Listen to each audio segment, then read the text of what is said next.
This is the third tutorial in our set describing the RAST toolkit, and in this tutorial I'm going to demonstrate some of the more advanced use cases for the RAST toolkit command line scripts. I'll be demonstrating them in Iris as before, and if you haven't watched the first two videos, it would be advantageous to do so, although not required. Okay, so I'm going to navigate to tutorial.theseed.org. This is a good starting point for any of these tutorials. And then I'm going to navigate back to Iris. Remember that what we do in the Iris environment is going to be so similar to the behavior of the command line that you should be able to run all of the command line scripts in the exact same way. So the syntax and everything should be identical. Okay, we're back at the command console, and the first thing that we have to do is sign in. If you haven't, if you've signed out, you need to sign back in. So I'm going to do that.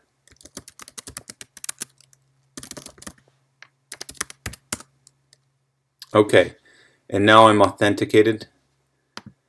And we can see here the folder that we made in the last tutorial called RASTtk demo. And I'm going to click on that and display it. And the first thing I want to do is I'm going to navigate into that tutorial. So I will do a cd, which means change directories, and I will type RASTtk_demo to get to that directory. So now it says that we've changed directories to the RASTtk demo. And if we do an ls, which means list, it'll show all of the files in that directory. So the first more advanced use case scenario that I want to demonstrate is that the RAST toolkit scripts, it is possible to pipe them together into a custom job. So if you remember from last time, if we type RAST dash and then the right arrow key, that will show us all of our scripts. And I'm going to demonstrate piping these scripts together by starting with our coli genome typed object, which wasn't annotated. So I'm going to say RAST, and I think that in this custom script all I'm going to do is call the RNAs so that you can see the example. So I'm going to say RAST call dash, actually I'll come up here, call features RNA seed. So I'm going to click on it. And if we look at the help option for that, we could look at the help option for that. Oops, I have a typo here. Okay. You'll see that it reads from standard input and prints to standard output, and you can control which ribosomal RNAs it calls, but we're not going to worry about that. We're going to call all three. So we will read our E. coli genome typed object from standard in, so E. coli.gto. Now what I want to do is pipe that to RAST call features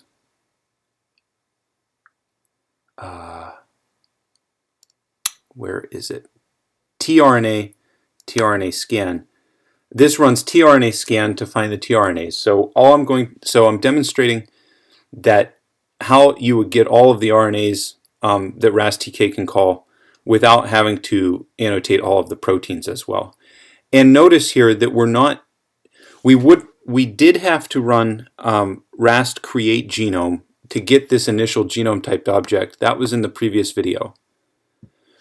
But note that we don't have to run the second step, which is RAST process genome. That was the default pipeline script.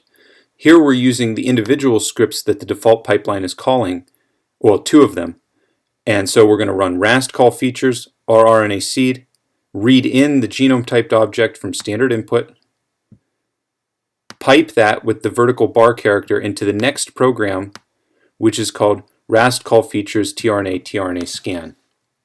Now I'm going to pipe that into RAST export genome, RAST-export genome, and I'm going to ask for the feature data because I want to see the table of these RNAs. And I'm not going to create a file for this. I just want to see it on the standard output.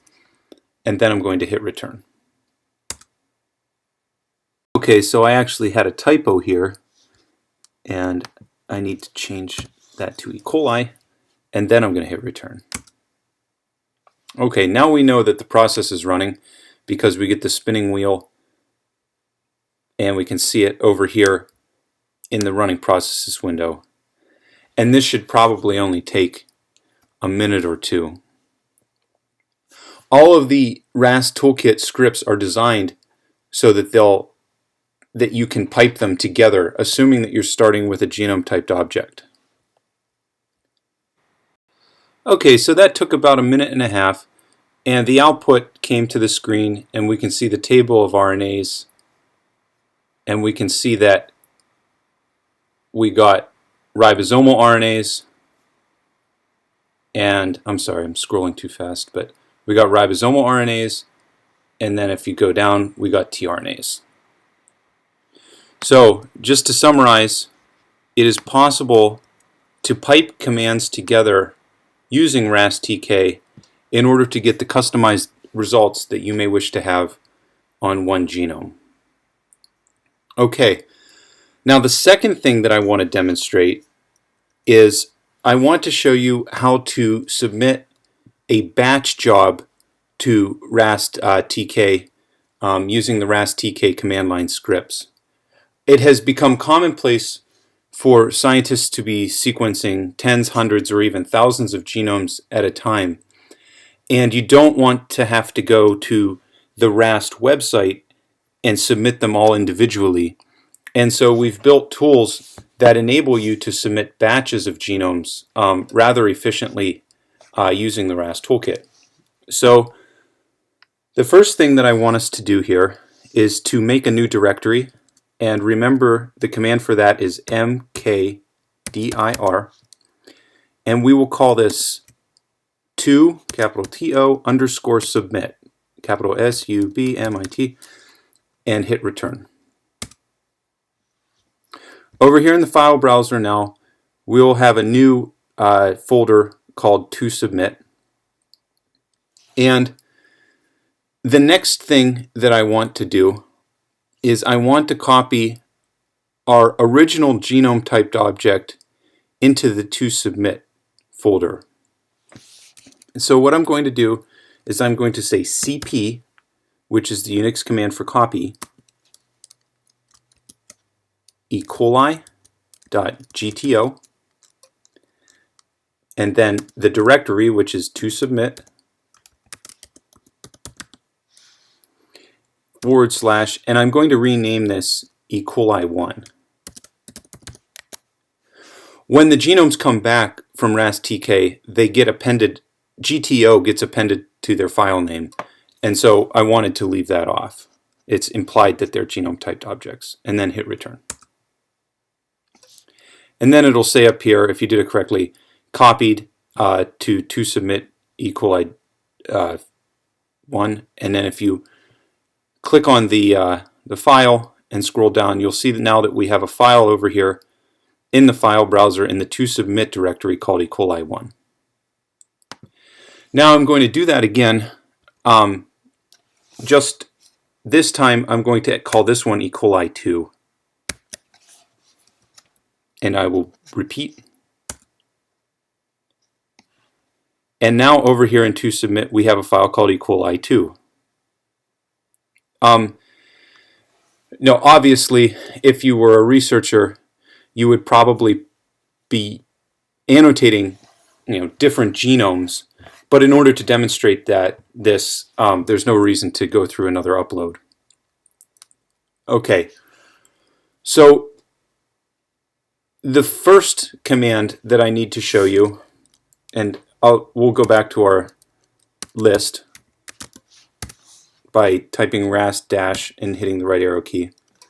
The first command that I want to show you is RAST process genome batch. And it does the exact same thing as RAST process genome.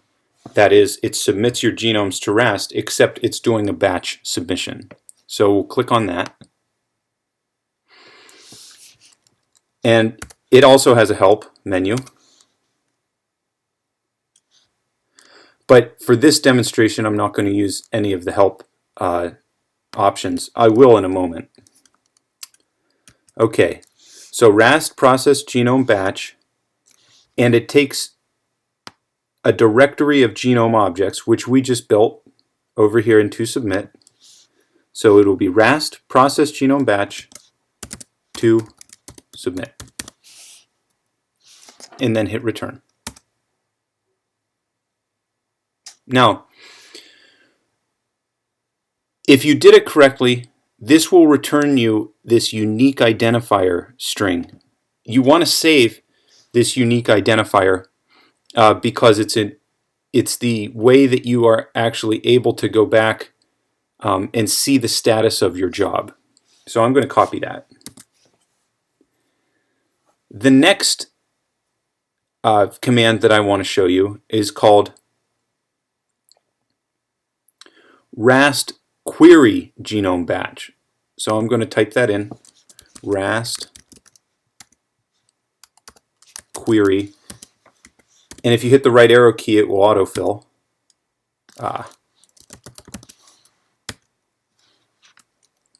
And this takes that unique identifier in order to tell you the status of the job that you submitted. So I'm going to hit return. And now we can see the two genomes that we just submitted in the from the to submit directory and their progress at the RAST server. And so they're currently listed as in progress. So we're going to wait a couple of minutes and then check it again, doing the exact same thing. And if you hit the up arrow key, you can go right back to it. And in a few minutes, we'll check to see if this is complete. Okay, it's been a few minutes, so I'll check on the progress of our batch job again by hitting the up arrow key and doing the RAST query genome batch with our unique identifier. And hit return. And now the table says that the job is completed. Both jobs are completed. And you can scroll across and see the timestamp and the URL where the data are stashed and stuff like that. And then here at the end is the file name that we used. So now the next step, and there's one more thing that I should mention, and that is that this RAST process genome batch is doing the exact same default RASTtk pipeline as RAST process genome did. So for now, there's no customization that's happening. So now it's time to get these genomes back. So the first thing we need to do is we need to make a directory for the files that have been annotated. So I'm going to use the mkdir command again, and I will call this batch underscore output. And then I'll hit return. Okay, and now we can see over here in our file browser that we have a directory called batch output. Now, let's go back to our list of RASTtk commands. Oops. And now the next one that I want to draw the next script that I want to draw your attention to is RAST download genome batch. And I'm going to go ahead and click on it. And I'll bring up the help menu. And it takes the batch ID, which we were just using, and an output directory in order to work. So I have to go back and get that output directory and copy it. You can either do that by paging through the previous commands with the up arrow key or by scrolling up through the command window. And I will type RAST-download-genome, and then I'll hit the right arrow key for the autofill. And then I will copy and paste in that unique identifier for our job. And then I will give it the batch output directory for the output, and I'll hit return. So it completes almost instantly, and if you come over here and you click on the folder icon for batch output, you'll see now that this folder is populated. Some of these, so the genomes that work in the actual annotated genomes are the genome typed object files, so E. coli 1.gto and E. coli 2.gto, and we can click on those. And this will just bring up a window enabling us to visualize them. So I'll just go through here and show you. I'll pick Firefox to visualize it and click OK. And depending on what you choose to visualize it in, you'll then be able to see it. Since I picked a browser, we're looking in a browser window. But you can see that our genome typed object has been annotated. And it's important to point out that in the other genome typed objects that we looked at, the contigs came first. In this case, we have translations coming first. It doesn't, the order that certain features exist in the genome typed object doesn't matter, because the exporter pulls them out and puts them in order for you. So I'm going to go ahead and close that. So we know that the job ran. Okay. Now I want to show you, well, now we could actually just do an export on the genome typed object in here.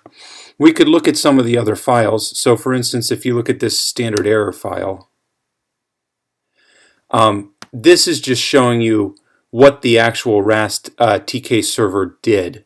So for instance, it called features RNA seed, it called with tRNA scan, and so forth. So you can come down through here and see the actual workflow that happened. You wouldn't typically need to look at this unless you were going back and double checking that certain programs actually got run. So I'll close that. And the standard out file is this is just showing you where temporary directories were. So this is not particularly useful to a beginner. So now if you wanted to get these as FASTs, we would go back and we would use the RAST export genome function again. But the actual steps that you use are going to be identical to those that we used for single genomes. So the take-home point is that you can now submit an entire directory to RAST and have that directory be annotated and then check its status and then have it be returned back to you. There are two things if you're going to be doing a lot of batches that you may end up having to do yourself.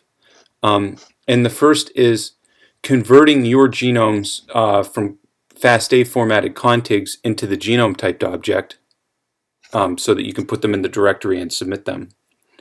And then upon getting them back, you may need to create a script that converts them back into the format that you want to download or that you want to keep. So for instance, like GenBank, you would have to write a little script that runs through this directory and makes GenBank files out of your genome typed objects. So those are the basics of a default pipeline batch submission. Now I want to show you how to do a batch submission that's customized. There are a couple of different ways that you could go about doing this, but I want to show you the easiest way. So if you go back to tutorial.theseed.org, oops, and we go back to the RAST website, I'm already logged in. You may have to log back in, but we'll go to the Jobs Overview tab. Now what I'm showing you here, the reason I went back to the RAST website is because we have, when you submit a batch of genomes and you want the job to be customized, you actually have to submit a document explaining what the customization is. And you could either create that file by hand or you could cheat and download one. And the way you do that is that if you submit a genome via the RAST website to RASTtk, and this only works for RASTtk, you can download the actual batch submission file that was submitted. So if you click on View Details, now this was I'm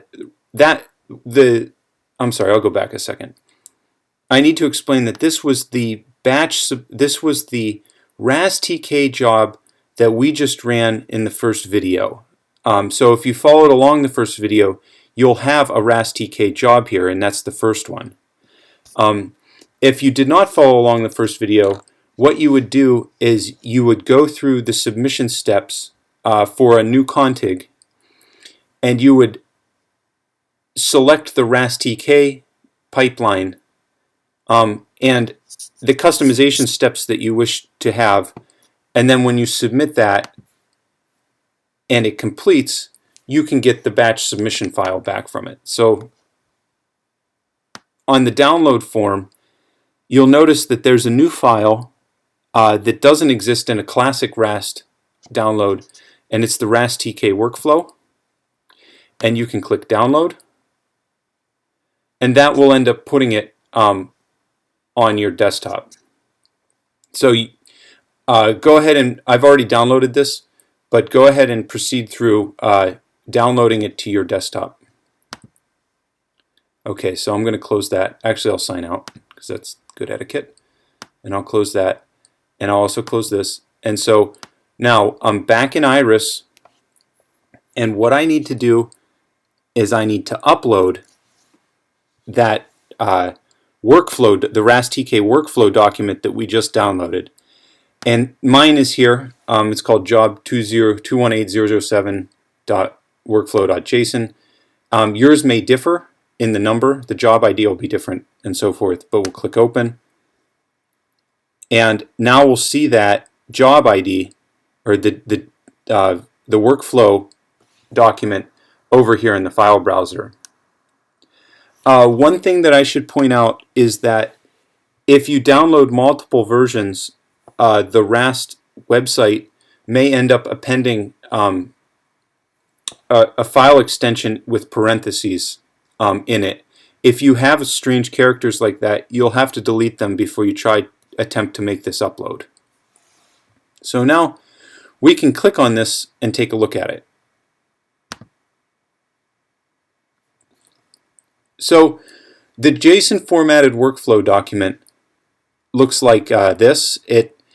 Each stage in the RASTtk pipeline has the name of the program that was run, and it's nested within a set of parentheses. So there's no magic here. It's just it's just a particular file format. In some cases, if there are parameters, they're nested underneath the program that was called. So here, the BLAST parameters for finding repeat regions were nested in here. So, okay, I'm going to go ahead and close that. Okay, now I actually want to reopen the document, only this time I want to edit it.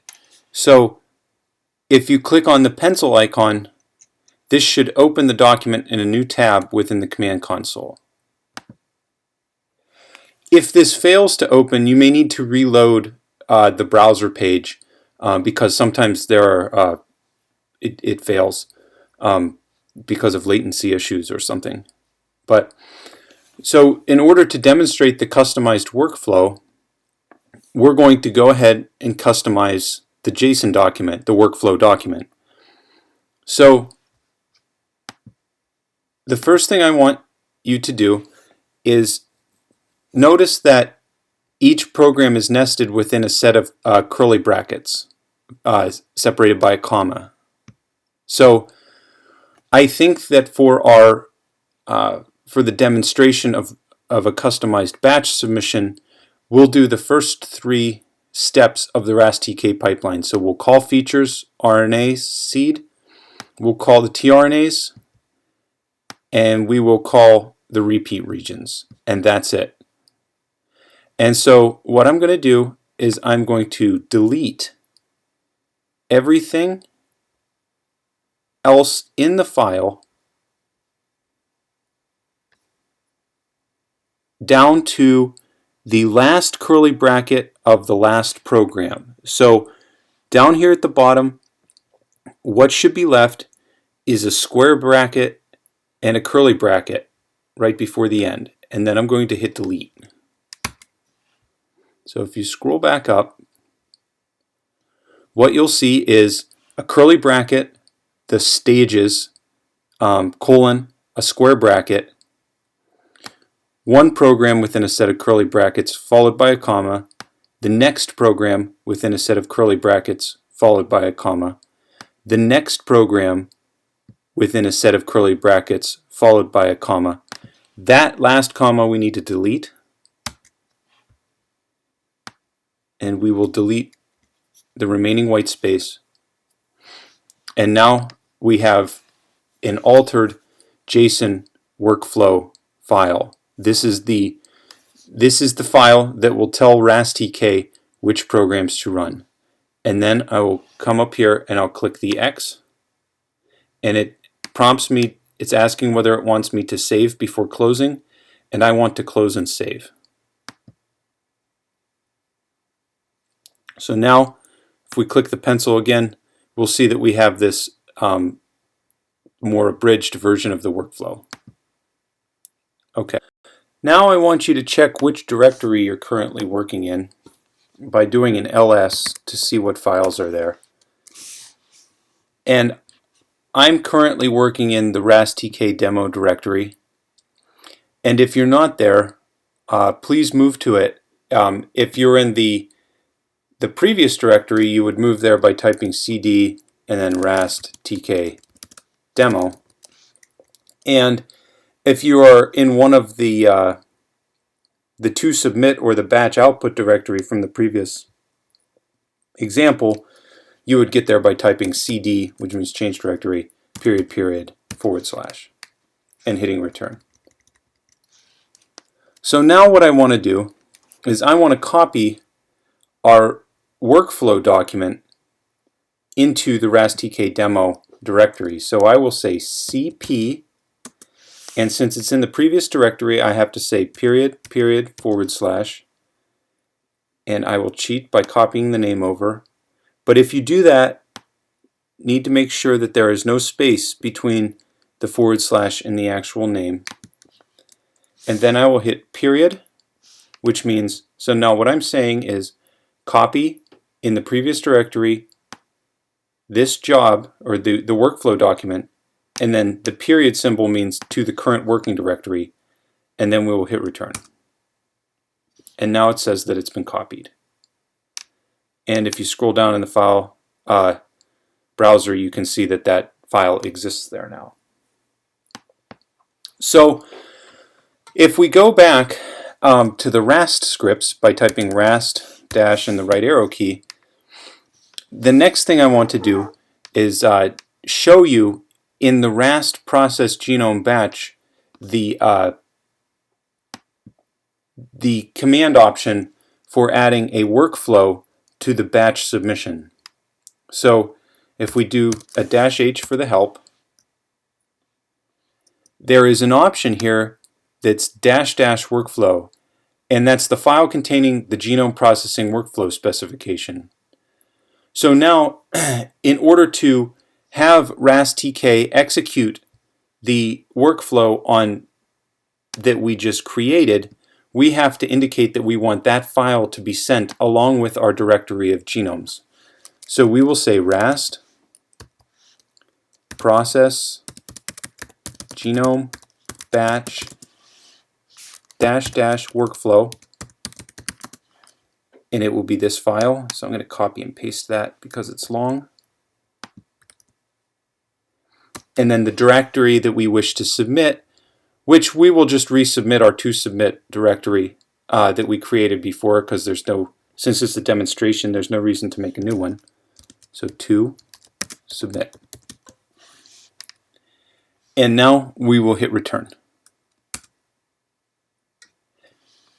And this has just sent the RAST job, the batch RAST job, with this customized workflow to the RAST directory, and it's returning us the unique identifier for that job. So now we can go back and say RAST query genome batch and enter in that identifier. Enter in this identifier by copying it and pasting it. And when you hit return, it'll show you that it's currently in progress. So this may take a minute or two to complete. Okay, so it's been a few minutes, and now we want to see whether our job has completed. So we'll use the RAST query genome batch command again with our unique identifier, and we will hit return. And now you can see in the table that both jobs have been completed. And so if you scroll over, you can see your genome names and stuff. So now what we want to do is we want to download these back to our computer, or back to our file browser. And so we want to make a new directory to put the results in. So I will make a new directory using the command mkdir, and I'll call this custom batch, and I'll hit return. So now over here in the file browser, you should see this custom batch folder show up. Now we need to remember to copy and paste this ID, and now it's time to download the batch output from this and put it into the custom batch directory. So we'll do RAST dash and the right arrow key, and remember that this command will be the same as the original batch download command. So it's RAST download genome batch, and here it's just that it's just the new job identifier. The RAST download genome batch script doesn't care whether you did a batch submission or not. And remember that we have to give it our directory name, and this time it'll be custom batch, and hit return. Now if you go over here to the custom batch folder and open it, you'll see that we have output from our two custom jobs. And I'm going to click on the standard error from the E. coli 1. And when you do that, you'll see the stages that were run in the pipeline. And you can see here that we ran call features RNA seed, call features tRNA scan, and the call features repeat region. So those were the only 3 stages that got called. So we can see by looking at that stderr file that we actually ran the pipeline the way that we wanted to. Now, exporting these genomes is the same process as well. So if we were to move into that directory, so I can do a cd and to custom batch. So now we're changing into the custom batch directory and hit return. We can do a RAST export genome, and I'm just bringing up the help menu here. And in this case, I think that I want the feature data so that we can see the table of what was called. So what I'll do is RAST export genome feature data, and our input, we'll look at E. coli 1. It doesn't matter. E. coli E. coli 1.gto, and I'll hit return because I'm just going to pipe this to the screen, or I'm just going to have the output come to the screen so we can look at it. And so here it's truncated, but you can see that all we have are RNAs, and it's, so if we did it to a file, E. coli dot table, we'll call E. coli 1 dot table, and hit return.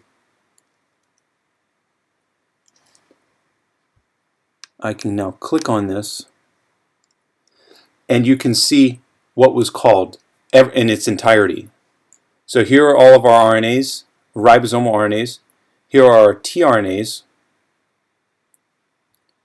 and here are the repeat regions that were called. And notice that we have no CDSs or anything, so we know that the batch submission went correctly. So now it's the same as the custom batch submission. Dealing with the output of the custom batch submission will be the same as dealing with the output of a regular batch submission. The last part that must be completed is this export into the format in which you want the data in. So the only difference between the batch submission and the custom batch submission is the JSON workflow file which we edited. And so it's a strange file, but there's nothing particularly complex about it. Okay, I want to demonstrate one more trick at the end of this video to show you how to add annotations to a RAST job. So far we've learned how to pipe RAST jobs together, make batch submissions and custom batch submissions, but I need to show you how to add your own annotations. So the first thing I want you to do is to navigate back to directories. So the way that you do that is by typing cd .. And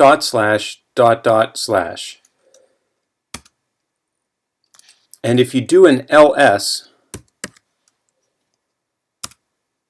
you'll see now that we're in the original working directory. So over here in the file browser, I'm just going to click on the folder for the RASTtk demo to minimize it so we can see what we're doing. I want to create a new file in order to add features to a RAST annotation job. you have to make a new file with those features in it. So presumably you would have some program that's finding features that are not typically called in the RAST pipelines, and you want to add these. And so in the Iris environment, you can make a new file by clicking this this little file button in the bottom right corner. So I'm going to click that, and it's going to prompt me for a new file name, and I'm going to say, I'm going to call this new features. I'll put an underscore there. New features. Add file.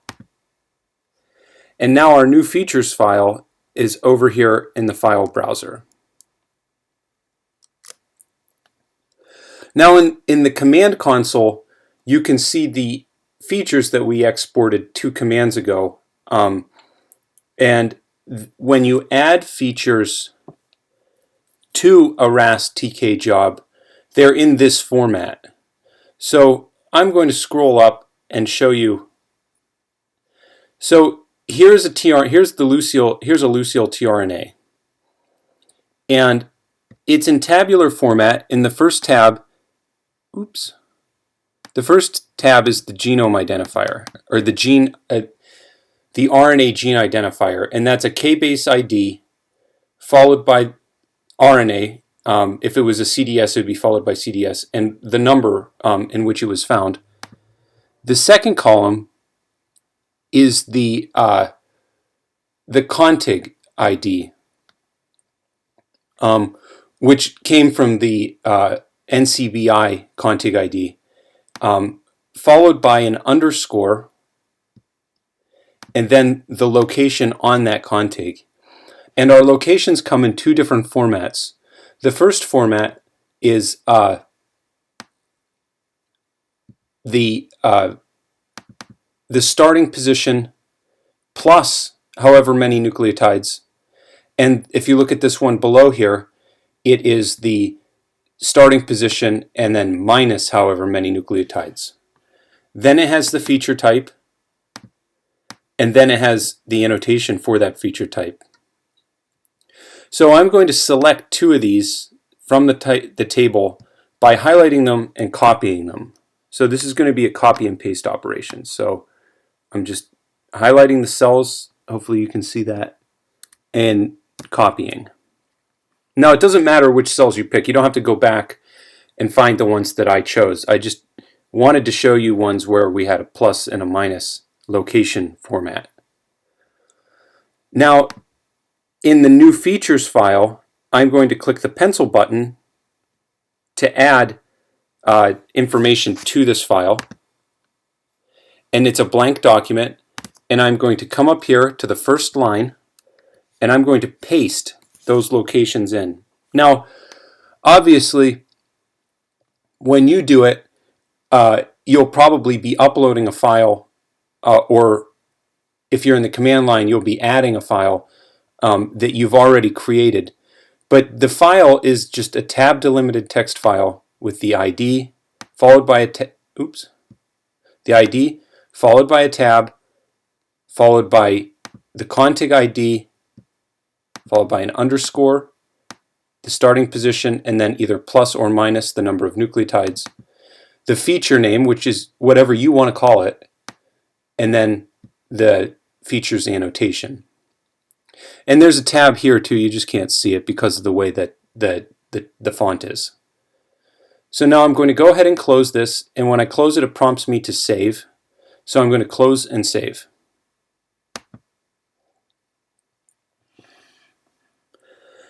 Now I have the new features file in my current working directory, and it contains the data that we wish to add as features to a genome typed object. So I'm going to copy back. So if we went back to the RASTtk demo directory, I'm just clicking on it to display it. I want the E. coli genome typed object before it was annotated. This was the one that we built by saying RAST create genome from the config in order to build the initial genome typed object. This one contains no annotations. And I want to copy that back a level to the directory that I'm currently working in. So I will say cp RASTtk demo, and that file name was coli.gto, and I'll put that in the current working directory. Now in the file browser, you can see that I've copied the E. coli genome typed object back a level.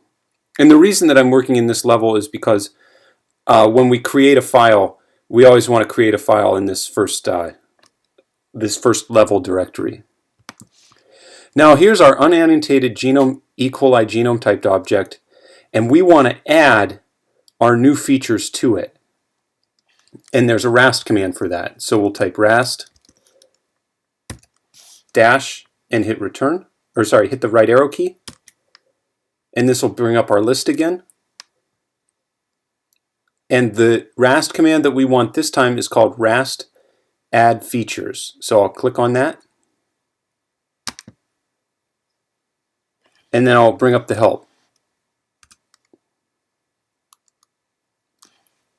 Now the format for this is RAST add features, the features file, the input genome typed object, and the output genome typed object. So RAST add features. Our features file is now this new features file that we just built. Our input genome typed object will be the E. coli genome typed object, and I'm just adding these by clicking the right arrow button. And we'll make a new genome typed object called E. coli.gto.2, and we'll hit return. Now over here in the file browser, we have a second genome typed object, and I'm going to click on it. And now you can see that this genome typed object got our 2 tRNAs that we've added to it. And then you can go down and see the contigs and stuff. Remember that it doesn't matter what order our features get added to the genome typed object. So I'm going to go ahead and close that. So now you've added features to a genome typed object, and it's important to point out that it doesn't matter whether the genome typed object has been annotated or not. They behave the same way. So you could run through the entire RASTtk pipeline and then add the feature that you want, or you could add the feature you want and then submit that genome typed object to the RASTtk pipeline. It doesn't really matter, although I would say in most cases you would probably do this at the end. So now, how do we get it back out? Well, this is just a RAST export genome command, and I'll say feature DNA this time. And remember, we only have 2 features, the 2 that we added, and our input will be E. coli GTO2, the one that we just made with our 2 new features. And I'm going to hit return. Now we have the FASTA file for our 2 new features. So as long as you get the format right, the tab delimited text format right for the new features file, you can add it to the genome typed object whenever you please. So this concludes our advanced usage tutorial for the RAST toolkit scripts. You should be able to use this video to pipe RAST scripts together, submit batch jobs to RAST, submit custom batch jobs to RAST, and to add your own features to a RAST annotated genome typed object.